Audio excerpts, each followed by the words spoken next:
আসসালামু আলাইকুম, ঈদ মুবারক। এটিএন বাংলা সংবাদে সবাইকে স্বাগত জানাচ্ছি। আমি নাজমুল হাসান। শুরুতে বিআরবি কেবল সংবাদ শিরোনাম। বিপদসীমার উপর দিয়ে বইছে তিস্তা, নিম্নাঞ্চল প্লাবিত। পাহাড়ি ঢলে সিলেটের ৩ জেলায় বন্যা পরিস্থিতির আরও অবনতি।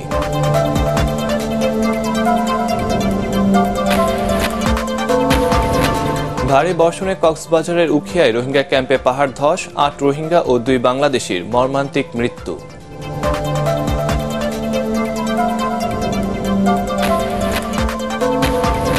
চাহিদার তুলনায় ট্যানারি কম থাকায় ১০ লাখ কোরবানির পশুর চামড়া নষ্ট, ন্যায্য দাম না পেয়ে হতাশ মৌসুমি ব্যবসায়ীরা।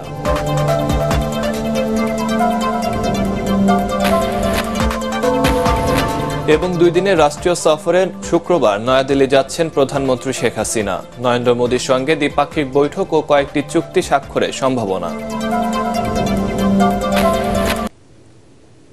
শুনছিলেন বিআরবি কেবল সংবাদ শিরোনাম।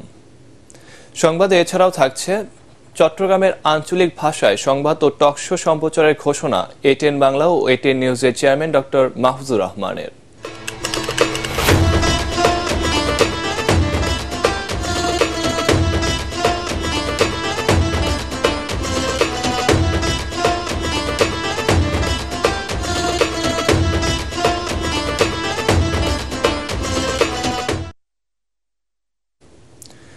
এবার বিস্তারিত।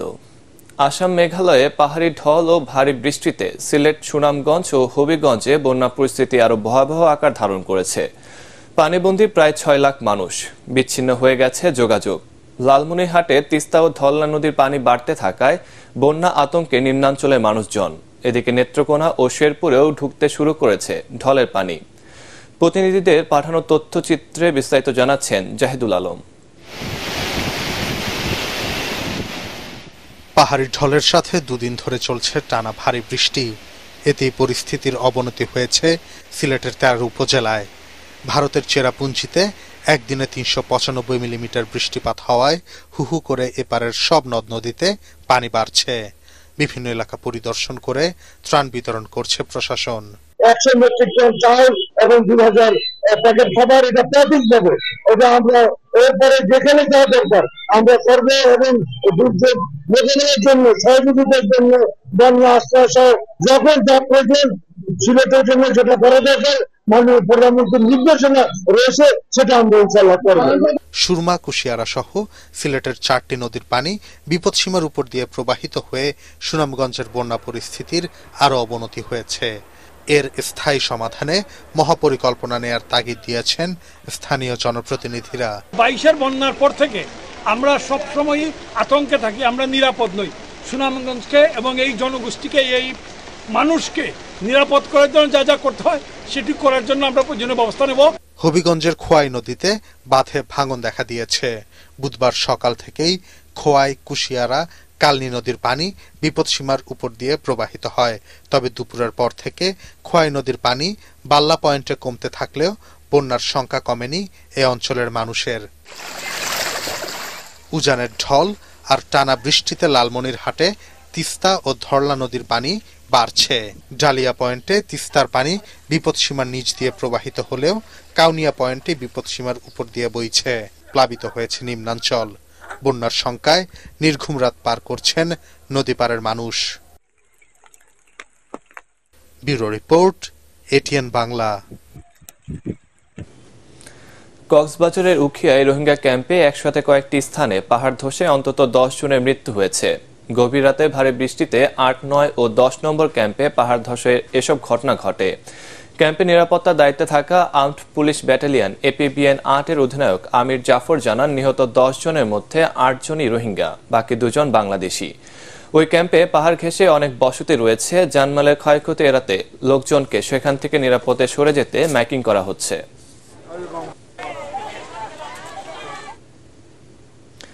মৌসুমী বায়ু সক্রিয় থাকায় আগামী ২৫ জুন পর্যন্ত স্বল্প থেকে মাঝারি বৃষ্টিপাত অব্যাহত থাকবে বলে জানিয়েছে আবহাওয়া অধিদপ্তর। এক্ষেত্রে সিলেট, ময়মনসিংহ, রংপুর ও ঢাকার পূর্বাঞ্চলে থেমে থেমে বৃষ্টি হবে। এদিকে বঙ্গোপসাগরে বাতাসের তীব্রতা বেশি এবং বৃষ্টি থাকায় উপকূলীয় অঞ্চলগুলোতে ৩ নম্বর সতর্ক সংকেত জারি করা হয়েছে। বরাবরের মতো এবারও কোরবানির পশুর চামড়ার ন্যায্য দাম পাননি মৌসুমী ব্যবসায়ীরা। সরকার নির্ধারিত দামের অর্ধেকও পাননি অনেকে। তবে বাজার নিয়ন্ত্রণে ছিল বলে মনে করেন সরকারের নীতি নির্ধারকরা। এদিকে চাহিদার তুলনায় ট্যানারি কম থাকায় এবার নষ্ট হয়েছে 8 থেকে 10 লাখ খাসি ও ছাগলের চামড়া। ট্যানার্স অ্যাসোসিয়েশন জানিয়েছে এবছর সংগ্রহ করা হয়েছে 80 লাখেরও বেশি পশুর চামড়া। বিস্তারিত জানাচ্ছেন ইয়াসিন রানা। চড়া দামে কোরবানির পশু কিনলেও নামমাত্র দামে বিক্রি হয় চামড়া। আবার এসব চামড়া নিয়ে বিপাকে পড়েন মৌসুমী ব্যবসায়ীদের অনেকে। আড়তদারদের কাছে পান না ন্যায্য মূল্য। অন্যান্য বারের মতো এবারও এমনই চিত্র ছিল কোরবানির পশুর চামড়া ঘিরে। সরকার চামড়ার দাম নির্ধারণ করে দিলেও তা মানেননি বেশিরভাগ আড়তদার। কাঁচা চামড়া সংরক্ষণ করা সহজসাধ্য নয় বলে যেন তেন দামেই বিক্রি করতে হয়েছে মৌসুমী ব্যবসায়ীদের। 3 লাখ টাকার গরুর চামড়াটা 500-600 টাকার দাম করে, 700-750 বলতেছে। 100 চামড়ার মতো আনছে, তাদের দিয়েছে মাত্র 200 টাকা। আমরা তবে চামড়ার দাম নিয়ে ভিন্ন ব্যাখ্যা ট্যানারি অ্যাসোসিয়েশনের। ইউরোপিয়ান বায়ার, আমেরিকান বায়ার এবং জাপান, কোরিয়া সহ ফারেস্টের বায়ারগুলো কিন্তু আপনার আমাদের দেশ থেকে চলে গেল। অর্ধেক দামে আমরা নন কমপ্লায়েন্ট চাইনিজ বায়ার সহ অন্যান্য দেশে আমরা বিক্রি করছি। অন্যদিকে বাজার স্থিতিশীল রয়েছে বলে দাবি ভোক্তা অধিদপ্তরের মহাপরিচালকের। সেটি যদি র চামড়াটা বিক্রি করে এই পোস্তাতে বা ট্যানারিতে, তাহলে সেটি কখন করতে হবে? সেটি তো অবশ্যই সন্ধ্যা বা রাত্রি 8টার মধ্যে করতে হবে। এখন রাত্রি 11টার পরে বা পরের দিন যদি এই চামড়াটা নিয়ে আসে, সেই চামড়ার তো কোয়ালিটি থাকবে না। যে চামড়ার কোয়ালিটি নেই, যে চামড়াটা অলরেডি পচন ধরে গেছে, সেটি তো আসলে আপনার সেটি হয়তো ফেলে দিতে হবে, অথবা কি করতে হবে, আপনার কম দামে বিক্রি করতে হবে। প্রশ্ন হলো, দেশের চামড়াজাত পণ্যের দাম বেশি হলেও পশুর চামড়ার দাম কম কেন?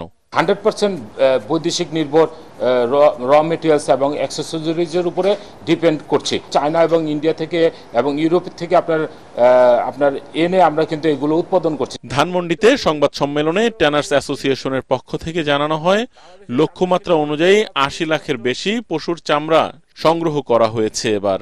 তবে এই খাতের উন্নয়নে সহজ শর্তে ঋণ চান ব্যবসায়ীরা। ইয়াসিন রানা, এটিএন বাংলা, ঢাকা। রাজধানীর বেশিরভাগ এলাকা কোরবানি বর্জ্যমুক্ত হলেও অস্থায়ী হাটগুলোর আশপাশ সহ কিছু কিছু জায়গায় ময়লা আবর্জনা দেখা গেছে। এতে নগরবাসীর চলাচলের সমস্যা যেমন সৃষ্টি করছে, তেমনি পরিবেশকেও দূষিত করে তুলছে। যদিও বেশ কয়েকটি ওয়ার্ডকে কোরবানি বর্জ্যমুক্ত ঘোষণা করেছেন কাউন্সিলররা। এদিকে অলিগলির অবশিষ্ট বর্জ্য অপসারণে চিরুনি অভিযান পরিচালনা করছে সিটি কর্পোরেশনের পরিচ্ছন্ন কর্মীরা। দুর্গন্ধ দূর করতে ছিটানো হচ্ছে ব্লিচিং পাউডার। প্রধানমন্ত্রী নরেন্দ্র মোদীর আমন্ত্রণে 21 জুন 2 দিনের রাষ্ট্রীয় সফরে ভারতের নয়াদিল্লি যাচ্ছেন প্রধানমন্ত্রী শেখ হাসিনা। শুক্রবার দুপুরে বাংলাদেশ বিমানের একটি বিশেষ ফ্লাইটে পালাম বিমানবন্দরের উদ্দেশ্যে ঢাকা ত্যাগ করবেন তিনি। শনিবার সকালে নয়াদিল্লির রাষ্ট্রপতি ভবনে তাকে সংবর্ধনা দেওয়া হবে। ওই দিন ভারতের প্রধানমন্ত্রী নরেন্দ্র মোদীর সাথে শেখ হাসিনার আনুষ্ঠানিক বৈঠক হওয়ার কথা রয়েছে। সেখানে প্রতিনিধি পর্যায়ে আলোচনা ও দুই দেশের মধ্যে সমঝোতা স্মারক স্বাক্ষর ও চুক্তি বিনিময় সহ দুই নেতার প্রেস ব্রিফিং এর আয়োজন করা হয়েছে। প্রধানমন্ত্রীর কার্যালয় থেকে এক সংবাদ বিজ্ঞপ্তির মাধ্যমে এসব তথ্য জানানো হয়। একই দিন শেখ হাসিনার সাথে সাক্ষাৎ করবেন ভারতের পররাষ্ট্র মন্ত্রী ডক্টর এস জয়শঙ্কর। এছাড়া রাষ্ট্রপতি দ্রৌপদী মুর্মুর সঙ্গেও সাক্ষাৎ করবেন প্রধানমন্ত্রী। সফর শেষে 22 জুন সন্ধ্যায় নয়াদিল্লি ত্যাগ করার কথা রয়েছে শেখ হাসিনার। ঈদের ছুটি শেষে বুধবার খুলছে সরকারি অফিস। তবে সব সরকারি, আধা সরকারি, স্বায়ত্তশাসিত ও আধা স্বায়ত্তশাসিত অফিস চলছে নতুন সময়সূচি অনুযায়ী। সকাল 9টা থেকে বিকেল 5টা পর্যন্ত। ছুটিতে যারা দূর দূরান্তে স্বজনদের সাথে ঈদ উদযাপনে গিয়েছিলেন তারা অনেকেই ফিরেছেন মঙ্গলবার। বুধবার সকালে সরাসরি অফিসেও আসেন কেউ কেউ। ঈদের পরে প্রথম কার্যদিবসে সচিবালয়ে বিভিন্ন দপ্তরে যারা এসেছেন তারা একে অন্যের সাথে শুভেচ্ছা বিনিময় করেন। তবে সচিবালয়ে উপস্থিতি কিছুটা কম। অনেকে বাড়তি 2 দিন ছুটি নেওয়ায় ধারণা করা হচ্ছে বুধ ও বৃহস্পতিবার ঢিলেঢালা থাকবে সচিবালয়। রোববার থেকে পুরোদমে শুরু হবে ব্যস্ততা।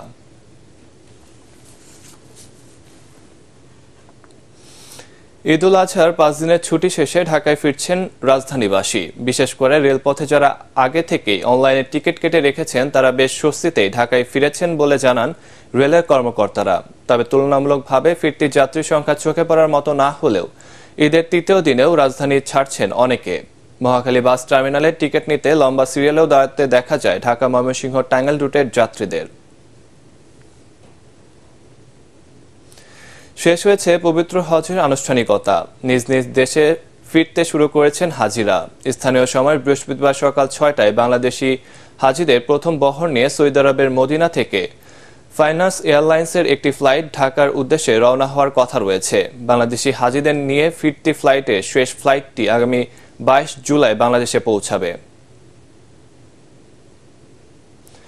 চট্টগ্রামের আঞ্চলিক ভাষায় সংবাদ ও টকশো সম্প্রচারের ঘোষণা দিয়েছেন এটিএন বাংলা ও এটিএন নিউজের চেয়ারম্যান ডক্টর মাহফুজুর রহমান। ঈদ উপলক্ষে চট্টগ্রাম ব্যুরো অফিস পরিদর্শনে এসে তিনি এ ঘোষণা দেন। এ সময় চট্টগ্রামের আঞ্চলিক ভাষার গানগুলো নতুন আঙ্গিকে তৈরি করে সম্প্রচার করার কথা জানান এটিএন বাংলার পরিচালক নাহিদ রহমান। চট্টগ্রাম প্রতিনিধি আবুল হাসনাদের তথ্য ও চিত্রে মিজান শাহজাহানের রিপোর্ট। চট্টগ্রাম শহরের প্রেস ক্লাব ভবনে এটিএন বাংলা ও এটিএন নিউজের ব্যুরো অফিস পরিদর্শনে আসেন প্রতিষ্ঠান দুটির chairman doctor Mahfuzur Rahman. Chittagong bureau প্রধান আলী আব্বাস সহকর্মীদের সাথে নিয়ে তাকে স্বাগত জানান। সহধর্মিনী নাহিদ রহমানকে সাথে নিয়ে তিনি ঘুরে দেখেন স্টুডিও সহ বিভিন্ন ফ্লোর, কথা বলেন সেখানে কর্মরত সাংবাদিক ও কলাকুশলীদের সঙ্গে, তুলে ধরেন চট্টগ্রাম ব্যুরো অফিসকে ঘিরে নিজের পরিকল্পনার কথা। আমরা চ্যানেলগুলি করে ফেলছি ঢাকা কেন্দ্রিক, কিন্তু আমি চাই যে চিটাগাংয়ের মতন একটি জায়গা যেটা বাংলাদেশের সেকেন্ড সিটি, বিগেস্ট সিটি, সুতরাং চিটাগাংকেও একটু আমরা চাই প্রাধান্য দিতে। টকশো ছাড়াও যদি হয় চিটাগাং আঞ্চলিক ভাষায় যে গান যা থাকে আঞ্চলিক যেগুলি করে ওইগুলি আমরা দেখাবার চেষ্টা করব। দেশের প্রথম সংবাদভিত্তিক টেলিভিশন চ্যানেল এটিএন নিউজে চট্টগ্রাম থেকে সরাসরি আঞ্চলিক ভাষায় খবর সম্প্রচারের কথাও জানান তিনি। এটিএন বাংলায় অন্যান্য প্রোগ্রাম চলে, অনেক প্রোগ্রাম থাকে বলে এটিএন বাংলায় আমাদের সম্ভব হয় না, কিন্তু এটিএন নিউজের হিউজ সময় আছে, কারণ প্রতি ঘন্টায় সময় নিউজ প্রচার হয়। সুতরাং আমরা এটিএন নিউজেই, এটা আমার বহুদিনের প্ল্যান ছিল কিন্তু আজ পর্যন্ত করা হয়নি। তো আমার দৃঢ় বিশ্বাস আমরা আগামী মাসের শুরু থেকেই আমরা এই নিউজটা চালু করব কমপ্লিটলি চিটাগাং ভাষায়। এ সময় চট্টগ্রামের শেফালী ঘোষ ও শ্যামসুন্দর বৈষ্ণবের কথা উল্লেখ করে আঞ্চলিক শিল্পীদের সৃষ্টিকর্ম নতুনভাবে সম্প্রচারের নির্দেশ দেন এটিএন বাংলার পরিচালক নাহিদ রহমান। চিটাগাংয়ের যে আঞ্চলিক ভাষার যে গান, এটা তো অনেক আগে যখন এটিএন বাংলা প্রথম হয়, শেফালী ঘোষ এটিএন বাংলা ওনাদের প্রোগ্রাম বোধহয় সপ্তাহে থাকতোই, তো সবাই এনজয় করতো। তো ইনশাল্লাহ আবার নতুন করে হবে। সারা পৃথিবীতে কিন্তু চিটাগাংয়ের বাঙালি যারা তারা কিন্তু থাকেন, তো আঞ্চলিক ভাষা তাদের ভাষায় যদি নিউজটা হয় তাদের জন্য ভালো। দর্শকদের চাহিদার কথা বিবেচনায় রেখে সময়োপযোগী অনুষ্ঠান নির্মাণ করা হবে বলে জানান এটিএন নিউজের পরিচালক মেহেরিনা রহমান নিশা। চট্টগ্রামে এসে আমার খুবই ভালো লাগছে, সবার সাথে পরিচয় হওয়াতে। দোয়া করি আশা সবাই যেন ভালো থাকে, আমরা আরো ফিউচারে উন্নতি প্রোগ্রামে করার জন্য আরো অনেক কিছু চিন্তা করে যেন করতে পারি। স্টুডিও ও সরাসরি সম্প্রচারের জন্য সব ধরনের সুবিধা সহ 2006 সালে স্থাপন করা হয় এটিএন পরিবারের Chattogram bureau office. Mizan Shahjahan, ATN Bangla. ঢাকাবাসীর উদ্যোগে ঈদ আনন্দ র্যালি অনুষ্ঠিত হয়েছে। রাজধানীর হাজারীবাগে র্যালিতে অংশ নেয় স্থানীয় বাসিন্দারা। র্যালিটি নগরের বিভিন্ন গুরুত্বপূর্ণ সড়ক প্রদক্ষিণ করে ফ্রেন্ডস ক্লাবের সামনে এসে শেষ হয়। এর আগে ক্লাব মিলনায়তনে আলোচনা সভায় বক্তারা বলেন, প্রযুক্তির দাপটে ঐতিহ্য ও সংস্কৃতির অনেক গুরুত্বপূর্ণ দিক ঢাকা পড়ে যাচ্ছে। নতুন প্রজন্মের সামনে ইতিহাস ও ঐতিহ্যকে তুলে ধরতেই প্রতিবারের মতো এই আয়োজন।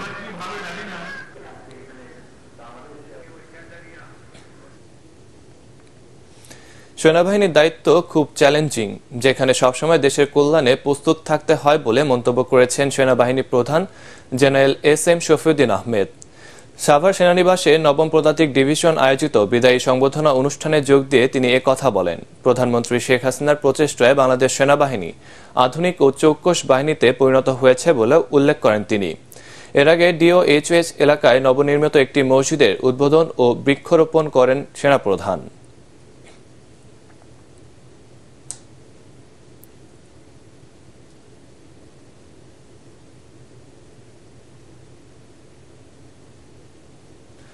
যশোরের বাঘারপাড়ায় এবছর ব্যাপক আকারে চাষ করা হয়েছে গ্রীষ্মকালীন বেবি তরমুজ। অল্প পরিশ্রমে বেশি লাভ হওয়ায় কৃষকরা আগ্রহী হয়েছে এই ফল চাষে। পিকেএসএফ এর অর্থায়নে এ কাজে কৃষকদের সব ধরনের সহযোগিতা করছে আদ্দিন ওয়েলফেয়ার সেন্টার। যশোর থেকে তামান্না ফারজানার রিপোর্ট, জানাচ্ছেন ইমদাদুল্লাহ বাবু। যশোর বাঘারপাড়ার গাইদঘাট এলাকায় ব্যাপক হারে এবার চাষ হচ্ছে বেবি তরমুজ। মাঠের পর মাঠ জুড়ে মাচায় ঝুলছে ফলটি। পিকেএসএফ ও আদ্দিন ওয়েলফেয়ার সেন্টারের সহযোগিতায় 4 বিঘা জমিতে জেলায় বেবি তরমুজ চাষ করা হয়েছে। কৃষকদের উন্নত জাতের তরমুজের বীজ, সার ও বালাইনাশক দিচ্ছে আদ্দিন ওয়েলফেয়ার সেন্টার। বীজ বা চারা রোপণের 40 থেকে 45 দিনের মধ্যে গাছে ফল আসে। 75 দিনের মধ্যে এই ফল কেটে বাজারজাত করা হয়। বিঘা প্রতি মাত্র 35,000 টাকা খরচে আয় আসে 90,000 টাকা। গ্রীষ্মকালীন তরমুজের জন্য আদ্দিন থেকে আমাদের কিছু কীটনাশক, তারপর আপনার ফরমান পাত, এগুলো সম্পূর্ণ বিনামূল্যে দিচ্ছে। কৃষকদের এই জাতের তরমুজ চাষে আগ্রহী করার পাশাপাশি স্বাবলম্বী করে তুলতে সব ধরনের সহযোগিতা দিচ্ছে আদ্দিন ওয়েলফেয়ার সেন্টার। এই এলাকা অন্যান্য কৃষকরা উৎসাহিত হয়ে এই বেবি তরমুজ চাষটা করছে এবং তারা আর্থিকভাবে লাভবান হওয়ার পাশাপাশি বিভিন্ন কৃষি প্রযুক্তি সদস্যদের মাঝে বা কৃষকের মাঝে সম্প্রসারণ করা। শিগগিরই জেলায় বড় পরিসরে এই তরমুজের চাষ শুরু করা হবে বলে আশা করছেন সংশ্লিষ্টরা। Bureau report, ATN Bangla. এবার আন্তর্জাতিক সংবাদ।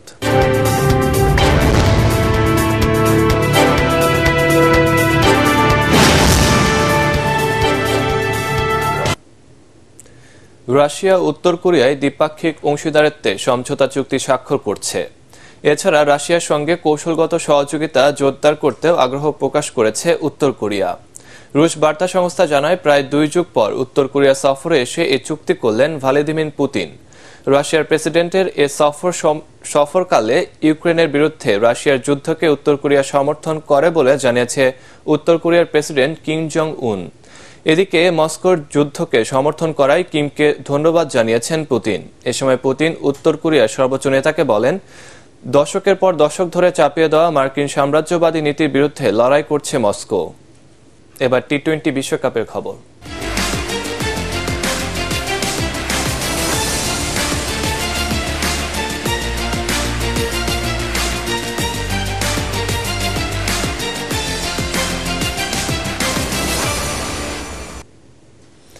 টি-20 বিশ্বকাপে সুপার 8-এর প্রথম ম্যাচে যুক্তরাষ্ট্রকে 18 রানে হারিয়েছে দক্ষিণ আফ্রিকা।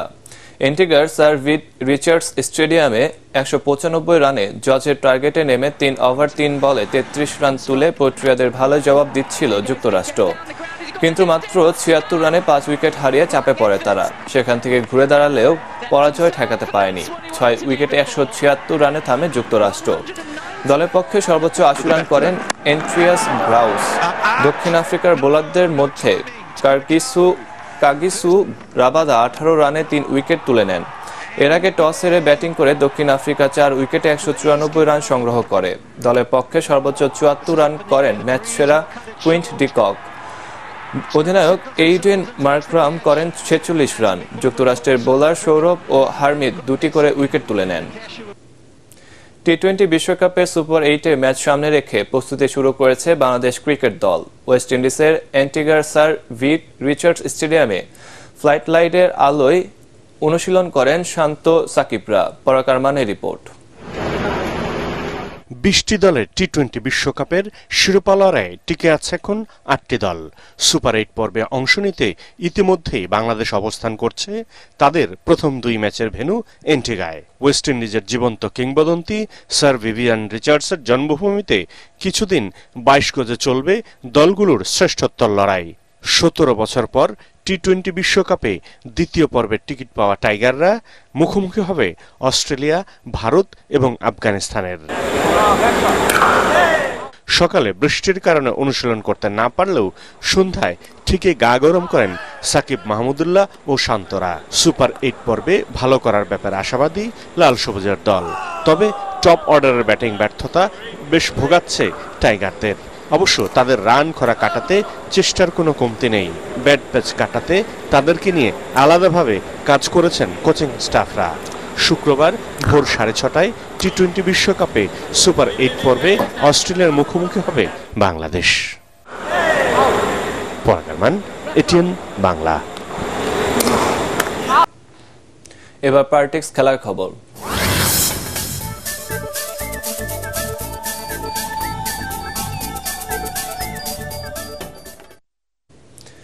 ইউরো ফুটবল চ্যাম্পিয়নশিপে নিজেদের দ্বিতীয় ম্যাচে দুর্বল আলবেনিয়ার সাথে 2-2 গোলে ড্র করে পয়েন্ট হারালো ক্রোয়েশিয়া। বি গ্রুপে পরাজয় দিয়েই নিজেদের প্রথম ম্যাচ শুরু করেছিল দল দুটি। জার্মানির ভলফসবার্গ স্টেডিয়ামে খেলার 11 মিনিটে সতীর্থের কাছ থেকে বল পেয়ে কামিস্ট ভ্লাসি আলবেনিয়াকে এগিয়ে দেন। বিরতি থেকে ফিরে খেলার 74 মিনিটে ম্যাচে 1-1 গোলে সমতা ফেরান ক্রোয়েশিয়ার ক্যামারিক। 76 মিনিটে ক্লাউন গাসুলার আত্মঘাতী গোলে কোয়াট্রা 2-1 ব্যবধানে এগিয়ে যায়। এরপর ইনজুরি টাইমে 5 মিনিটে গোল করে আলবেনিয়াকে 1 পয়েন্ট পাইয়ে দেন ক্লাউস গ্লাসুলা। শেষ করার আগে বিআরবি কেবল সংবাদ শিরোনাম আরেকবার। বিপদসীমার উপর দিয়ে বইছে তিস্তা, নিম্নাঞ্চল প্লাবিত। পাহাড়ি ঢলে সিলেটের 3 জেলায় বন্যার পরিস্থিতির আরো অবনতি।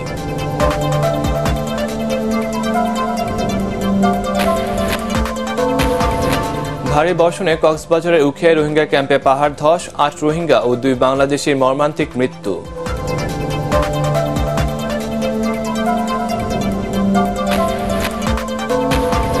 চাহিদার তুলনায় ট্যানারি কম থাকায় 10 লাখ কুরবানির পশুর চামড়া নষ্ট, ন্যায্য দাম না পেয়ে হতাশ মৌসুমী ব্যবসায়ীরা।